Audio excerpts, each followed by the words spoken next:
Oh, that necklace? We didn't have enough money after Mom went to the hospital. So I sold it. You don't mind that much, right? Stunned, I was left speechless by her unapologetic grin. That was something I cherished. It was filled with many memories. Yet, my sister-in-law had sold it. That precious necklace was no longer with me. I felt an overwhelming sense of loss. Seeing me devastated, Angela sneered with delight. If you don't like it, why don't you leave this house? You're just a parasitic wastrel. Angry and sad, I clenched my fists so tightly that my nails dug into my palms. I won't forgive her. I will never forgive her. She casually sold my belongings and mocked me, only indulging in the sweet life at my expense. I had been enduring it all this time, but that would end today. I turned my back on my sneering sister-in-law, keeping my rising anger inside, and resolved firmly. I took out the documents I had been hiding in my desk drawer in order to execute that plan. It was the first step on the path my sister-in-law would now take. However, gaping and laughing, she had no idea. She didn't know that she was about to walk through hell. I am Gina. I'm a 33-year-old housewife living with my husband Paul and mother-in-law at my in-laws' home. I also work as a blogger. Between household chores, I started writing about cooking and daily life on my blog, which gradually gained attention, and now I earn over $10,000 a month just from blogging. Initially, the growing attention made me anxious and nervous. But receiving positive comments and warm greetings during a book signing released my tension. And now I enjoy updating my blog creatively. My gentle husband and kind mother-in-law support my work, leading to a fulfilling daily life. However, there's one troubling matter: Angela, my sister-in-law who lives nearby. Oh, isn't that Gina? Still at home today? Just writing your meaningless blog? What a luxurious life for an unemployed HUD. She often comes to our house, ridiculing my blogging. Intentionally spills tea and makes me clean it up, and calls me unemployed as a way to harass me.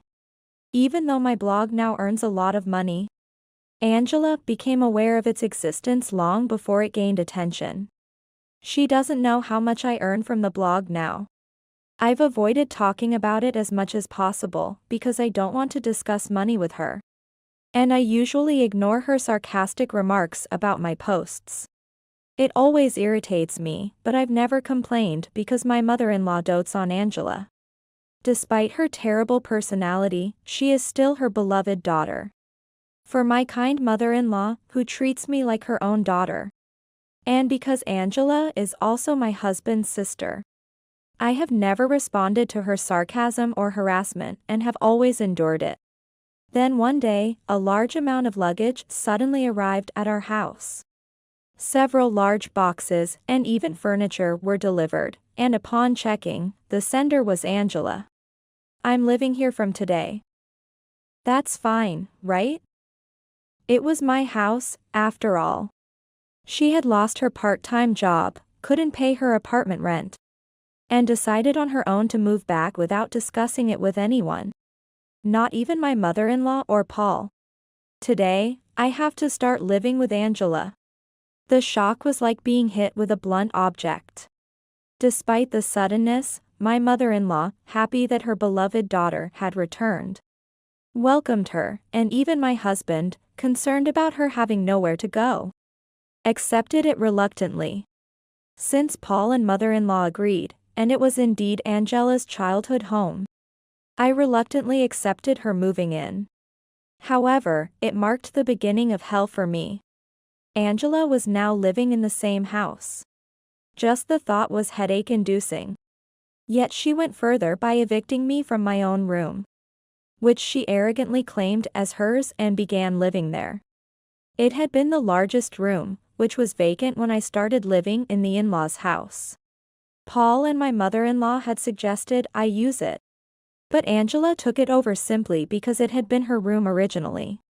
I had no choice but to clear out a small room that had turned into a storage space. and to make it my own. The plan was to endure this until she found a new job and saved enough money to move out. However, Angela showed no signs of job hunting. Instead, since moving in, she had been idly passing each day. "Hey, Gina. You're free, right? Clean my room. I won't forgive you if there's any dust left. I actually need to go shopping soon. Stop complaining, unemployed. Just clean up. And while you're shopping, can you pick this up for me? There's a new product out." She pushed chores onto me while doing nothing herself, lounging on her bed eating snacks. Despite assigning me shopping tasks, she had never given me any money. Her room was a mess. With clothes strewn everywhere, it was unclear if they were clean or dirty, and empty snack wrappers left all over the table. Finally, seeing Angela's selfishness, my mother-in-law and Paul apologized on her behalf. But they didn't seem to scold Angela specifically. It appeared they had given up on improving her behavior as she had always been like this. Yet, the issues didn't end there. Angela was always short on money, and my mother-in-law, feeling sorry for her, gave her pocket money. This made me feel utterly frustrated. I understand that my mother-in-law was worried and wanted to give her pocket money. However, I could only sigh at her overly indulgent behavior towards Angela. Not paying rent, not contributing to household expenses, not doing any chores, and still receiving pocket money only encouraged Angela's dependency. Despite expressing my concerns that Angela was taking advantage of the situation, my mother-in-law anxiously said, "She is really struggling. I can't just ignore her." Which made it hard for me to argue further. With each passing day, Angela's selfish behavior became more and more unbearable. I am not her maid. While she comfortably lounged around, eating snacks and dropping crumbs everywhere, I reluctantly grabbed the vacuum cleaner. Living with this unresolved stress, my dissatisfaction continued to grow. However, a particular incident pushed me to a significant decision. It happened when Angela, as usual, tasked me with shopping. The sound of a teacup shattering echoed through the room. Soon after, a dull thud was heard. "Mother. Mother. Are you okay?"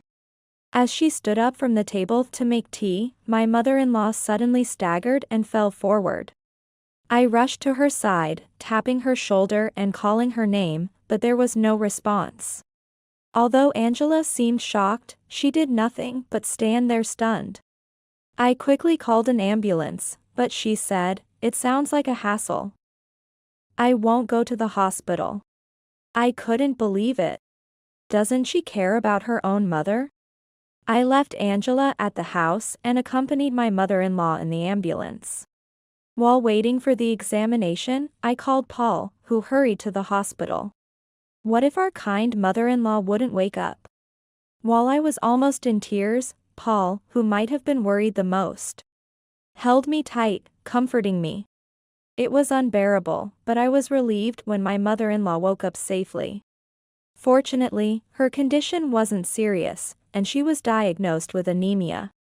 Though it seemed to be just anemia, considering her age, further tests were included, and she had to be hospitalized until her anemia improved.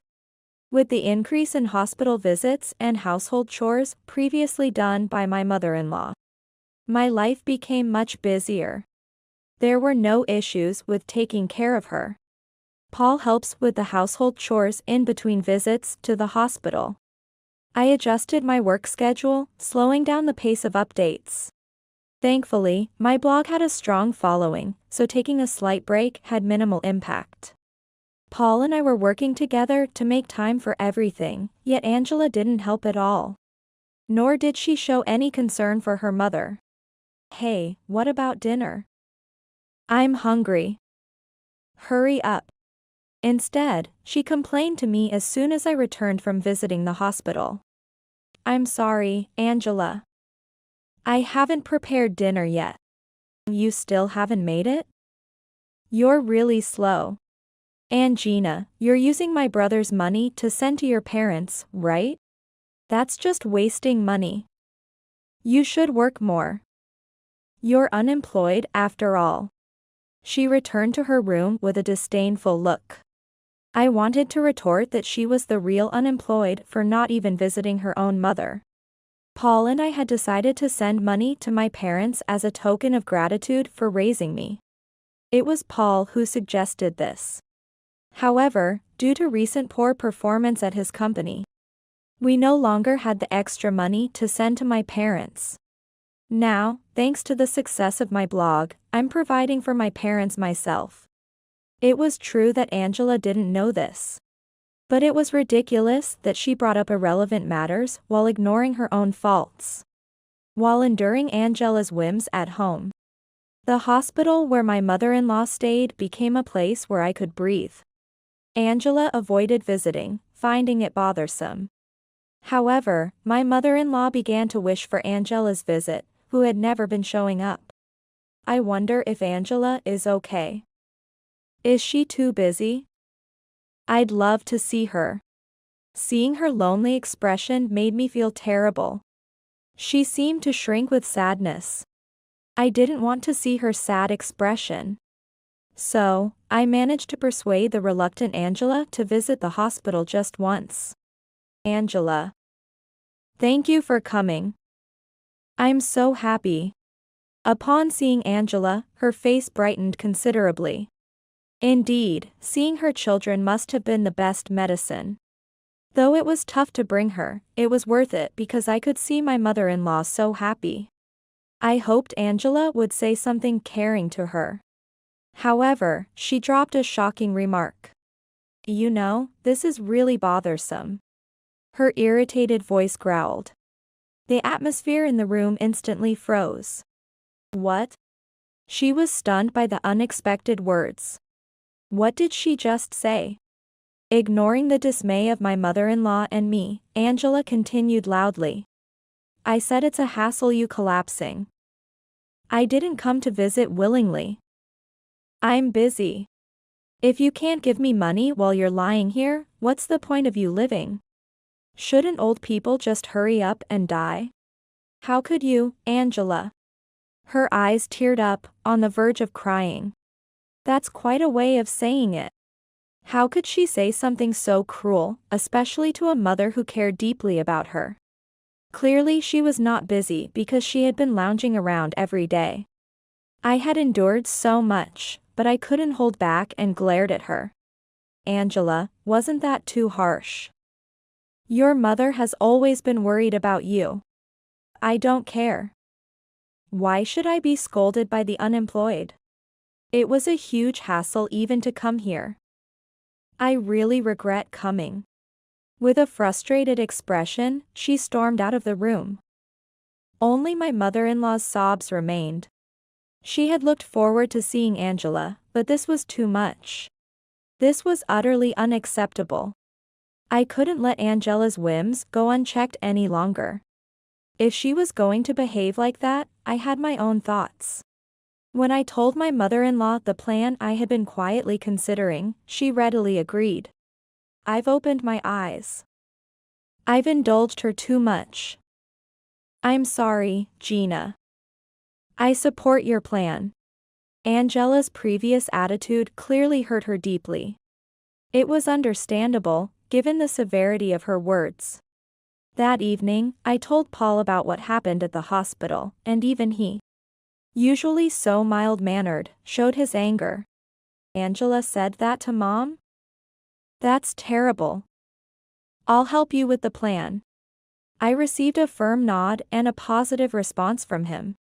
Thus, with the cooperation of the two of them, I proceeded with my secret plan. Preparing for the plan required a lot of work. As a result, I was often away from home. As usual, Angela did nothing. So, in addition to taking care of the house and visiting my mother-in-law and blogging, more tasks were added. But this plan absolutely had to be completed. One night, after finishing my tasks for the day, I returned home exhausted. When I got to my room and tried to relax, I noticed something off about my jewelry stand. My cherished necklace was missing. It had been there in the morning. I panicked and checked around, looked through other jewelry cases and my bags, but couldn't find it. That necklace was a precious gift from Paul on our anniversary during a trip. I was so happy that he had picked it out for me, and for a while, I wore it everywhere. Although I have more jewelry now, I still cherish and often wear or look at that necklace. What if I've lost it? While frantically searching my room, one possibility came to mind. Angela. She sometimes took my jewelry without asking. Maybe she took that necklace while I was away. I had to get it back immediately, so I went to her room to ask about it. Angela, have you seen my necklace? The one with a small diamond. Initially, Angela looked annoyed that I had suddenly entered her room. But she admitted to it nonchalantly. Oh, that one? I didn't have enough money after Mom went to the hospital, so I sold it. It didn't make much money, but it helped a little bit, I guess. I was dumbfounded. She sold the necklace? I couldn't believe it. What does that mean? I had thought it might be used without my permission, but I never imagined it would be sold. And just for her allowance. A profound sense of loss and anger welled up within me, and I confronted her. You sold it. That was a precious gift from Paul. Give it back. It was filled with so many memories. Huh? It's gone because I sold it. Besides, if he bought it, it's not really yours, right? As long as it was here, it belonged to us. Ignoring my dazed expression, she sneered with a twisted face. The necklace was no longer in my possession. Even if Paul had bought it, it was never Angela's to claim. I was frustrated. I was devastated that I couldn't protect a precious gift from my husband. If you don't like it, why don't you leave this house? You're just a parasitic wastrel. She gleefully taunted me. I felt a strange clarity as anger boiled inside me. Arguing here would be pointless. She wouldn't care whatever I would say. With Angela's mocking voice behind me, I clenched my fists tightly and headed to Paul's room that evening. Seeing my serious face, he listened to the story of the necklace and nodded solemnly. My mind was made up. I won't forgive her. I will never forgive her. We will execute our plan soon. A few days later, when Angela was out, I moved to a new home. After some time, I received a call from her. She had been billed for hospital fees, and the bank had contacted her about unpaid utility bills. She complained and demanded I sort it out. I suggested she pay it herself, but she insisted I handle it. Angela, who had been lazing around every day, had no money to pay. So she had no choice but to rely on us. I had been waiting for this moment. Let's meet and discuss this in detail, Angela. I informed Angela of the new address and summoned her to this location. As I waited at the gate of the house, I saw her approaching with a displeased look. Upon spotting me, she quickened her pace with wide strides. I faced her with a cool expression. She glared at me sharply and then gave a disdainful look at the new house behind me. What is this about, calling me to a place like this? Are we going to talk at your friend's house or what? This is why the unemployed have no common sense. This is our new house. Actually, we've moved. What? Moved. She looked at the new house with a dumbfounded expression. It's no wonder she was surprised. The new house is a much larger two-story building compared to the slightly cramped, decades-old two-story house where the in-laws lived. There's even a garden, which the in-laws' house doesn't have. A new house. You're kidding, right? It's no joke. Look at the nameplate. As Angela stared in disbelief, I pointed out the nameplate engraved with our surname. Paul's surname is unusual.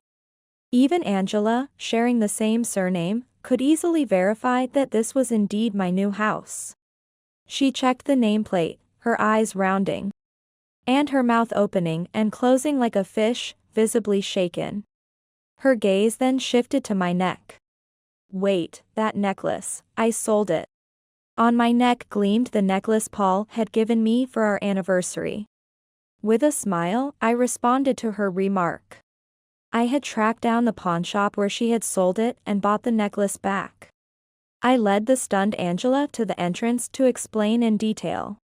It seemed she finally grasped what had happened. Unable to believe I had moved to a new house, she began to yell. There's no way Paul's salary could afford a house like this. What kind of dirty tricks did you use? Tell me.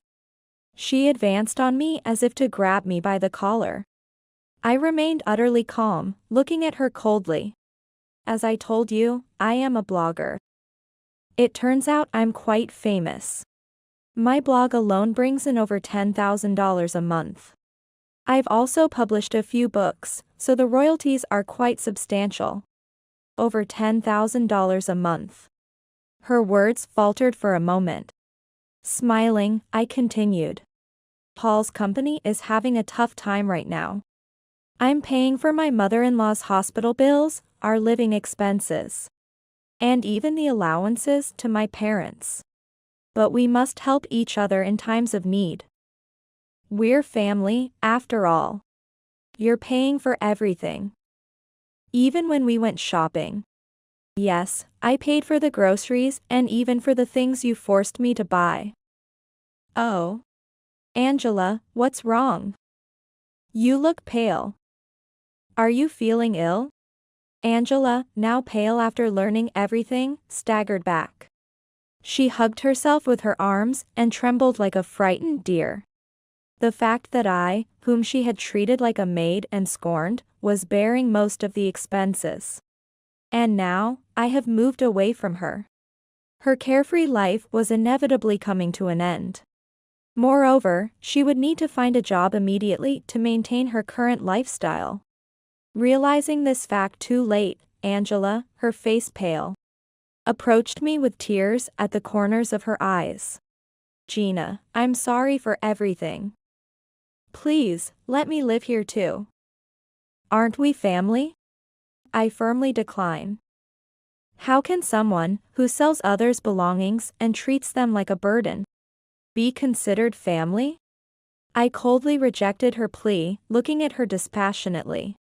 It was too late for any appeals. I had no intention of forgiving her. Sensing from my cold attitude that living together was out of the question. She trembled with anger as soon as she was rejected. She contorted her face in rage and thrust her hand toward me.